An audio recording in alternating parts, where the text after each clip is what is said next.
कल्याणच्या बेतुळकर पाडा परिसरात जागृती मित्रमंडळाचा देखावा सध्या चर्चेचा विषय ठरतोय आणि या देखाव्याच्या माध्यमातून महिलांचं महत्त्व अधोरेखित करण्यात आलंय। विशेष म्हणजे जागृती मित्रमंडळ गेल्या 12 वर्षापासून कागदाच्या लगद्यापासून गणेशाची मूर्ती साकारते। तसंच त्यांचा देखावाही पर्यावरणपूरक असतो। इथल्या देखाव्याचा आढावा घेतला आमचे प्रतिनिधी आतिश भोईर यांनी।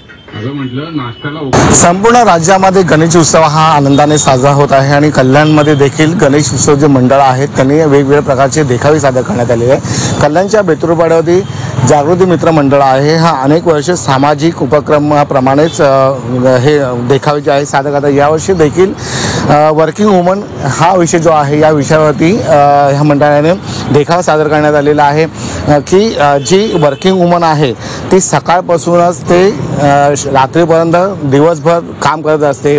घरचं काम असू दे किंवा ऑफिसचं काम असू दे या देखाव्यामधून पूर्णतः सादर करण्यात आलेलं आहे। काही संकल्पना आहे आणि आपण किती दिवस ही मूर्ती बनवण्यासाठी लागलेला आहे? संकल्पना आमची या वर्षीची आहे वर्किंग वुमेनची। म्हणजे आपण आज जे पाहतो हल्लीची स्त्री पुरुषाच्या खांद्याला खांदा लावून काम करते, पण खरं तर असं नाही आहे, ती त्याच्यापेक्षा थोडं अजून जास्त काम करते। ही आमची दाखवायची संकल्पना मांडलेली आहे। चांगला उपक्रम आहे की मोठमोठ्या ज्या मूर्त्या आहेत त्या PVPच्या असतात, मात्र मोठ्या मूर्त्या देखील ज्या आहेत त्या कागदापासून बनवल्या देखील जातात। कॅमेरामन स्वप्नील शेजवळसह आतिश भोईर, झी मीडिया, कल्याण।